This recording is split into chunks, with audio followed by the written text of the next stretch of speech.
Oke, assalamualaikum warahmatullahi wabarakatuh. Perkenalkan, nama saya Peri Agusti, NIM 856482105. Di sini saya akan melakukan praktikum IPA dengan mengamati simbiosis yang ada di lingkungan sekitar, yaitu ada simbiosis mutualisme, parasitisme, dan komensalisme. Baik, yang pertama di sini kita lihat ada seekor sapi, di mana sapi ini ada lalat yang menempel di tubuh sapi. Nah, pada simbiosis ini atau pada hubungan ini merupakan simbiosis parasitisme. Mengapa? Karena di sini lalat sebagai hewan yang diuntungkan. Dia menghisap darah sapi, sementara sapinya dirugikan karena darahnya dihisap atau tubuhnya digigit oleh lalat-lalat ini. Selanjutnya di sini saya akan melakukan pengamatan terhadap tumbuhan paku dengan tumbuhan kelapa sawit. Di sini telah terjadi simbiosis atau hubungan komensalisme, di mana tumbuhan paku ini merasa pihak yang diuntungkan karena bisa hidup dan tumbuh di sela-sela batang sawit. Sementara tumbuhan kelapa sawit ini menjadi pihak yang tidak dirugikan dan tidak diuntungkan dengan keberadaan tumbuhan paku ini. Setelah itu di sini saya akan melakukan pengamatan terhadap hewan dan tumbuhan. Di sini sudah ada hewan rayap, di sini ada rumaya rayap, dan di sini ada tumbuhan kelapa sawit. Nah, di sini telah terjadi hubungan atau simbiosis parasitisme. Mengapa demikian? Karena di sini rayap sebagai pihak yang diuntungkan karena bisa membuat rumah di sekitar akar pohon sawit. Sementara kelapa sawit di sini menjadi pihak yang dirugikan karena dengan keberadaan rumah rayap ini, akar sawit akan sulit untuk berkembang karena tanahnya menjadi keras. Oke. Selanjutnya di sini kita akan mengamati hubungan antara pohon kelapa sawit dan sapi.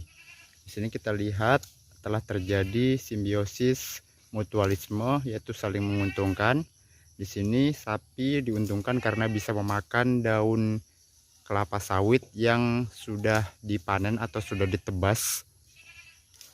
Nah, dan tumbuhan kelapa sawit juga merasa diuntungkan karena sapi di sini telah membuang kotoran, dan kotoran ini akan dirubah menjadi pupuk organik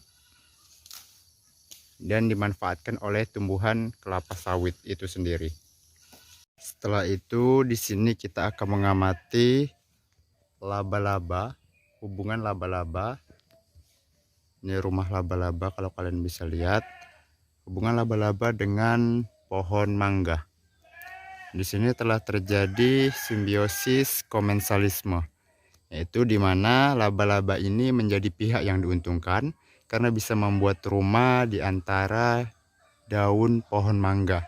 Sementara tumbuhan mangga sendiri menjadi pihak yang tidak diuntungkan dan juga tidak dirugikan dengan keberadaan rumah laba-laba ini. Ini adalah laba-labanya. Selanjutnya di sini kita akan mengamati hubungan semut dan pohon matoa. Nah, di sini telah terjadi hubungan atau simbiosis parasitisme, di mana di sini semut menjadi pihak yang diuntungkan karena bisa membuat rumah di daun matoa ini.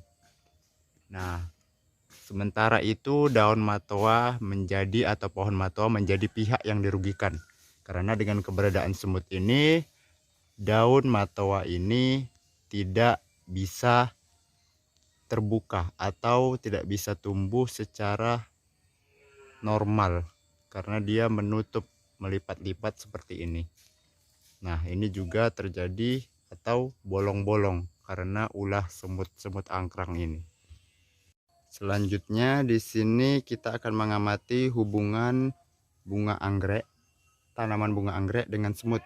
Di sini telah terjadi hubungan atau simbiosis mutualisme, di mana kedua belah pihak sama-sama diuntungkan. Semut ini merasa diuntungkan karena bisa memakan atau menghisap nektar yang ada pada bunga anggrek ini. Sementara bunga anggrek juga merasa diuntungkan dengan keberadaan semut karena semut dapat membantu proses penyerbukan pada bunga anggrek ini.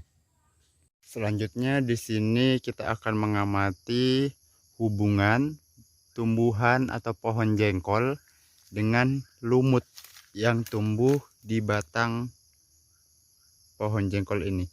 Nah, di sini telah terjadi hubungan atau simbiosis komensalisme, yaitu di mana lumut sebagai pihak yang diuntungkan karena bisa tumbuh di sela-sela atau di batang pohon jengkol, sementara pohon jengkol di sini menjadi pihak yang tidak dirugikan dan juga tidak diuntungkan dengan keberadaan lumut-lumut ini.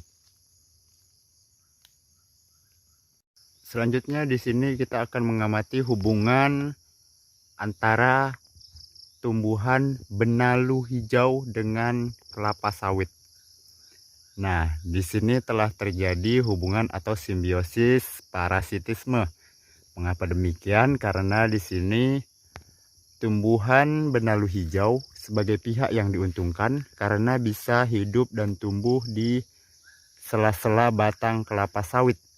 Nah, tetapi tumbuhan kelapa sawit di sini merasa atau menjadi pihak yang dirugikan karena akar tumbuhan benalu hijau ini, kita lihat bersama bahwasanya akarnya itu mengikat batang kelapa sawit sehingga menyebabkan proses pertumbuhan dan perkembangan kelapa sawit ini menjadi lambat. Nah, jadi dia sulit berkembang karena akarnya ini mengikat batang tumbuhan kelapa sawit. Selanjutnya di sini yang akan kita amati adalah hubungan antara bunga lompong ini dengan rumput liar. Nah, di sini telah terjadi simbiosis parasitisme, di mana bunga lompong ini merasa dirugikan karena keberadaan rumput liar di sekitar pot yang tumbuh di dalam pot ini, sehingga dapat menghambat pertumbuhan akar bunga lompong ini. Sedangkan rumput liar di sini menjadi pihak yang diuntungkan karena bisa tumbuh di areal bunga atau di dalam pot ini. Selanjutnya yang kita amati di sini adalah hubungan antara bunga obat mata. Jadi ini bunga ini berfungsi daunnya untuk mengobati katarak dengan semut. Nah, di sini telah terjadi hubungan atau simbiosis mutualisme, di mana kedua belah pihak sama-sama diuntungkan. Semut merasa diuntungkan karena dia dapat menghisap atau memakan nektar pada bunga ini. Sementara bunga juga merasa diuntungkan karena dengan adanya semut dapat membantu proses penyerbukan.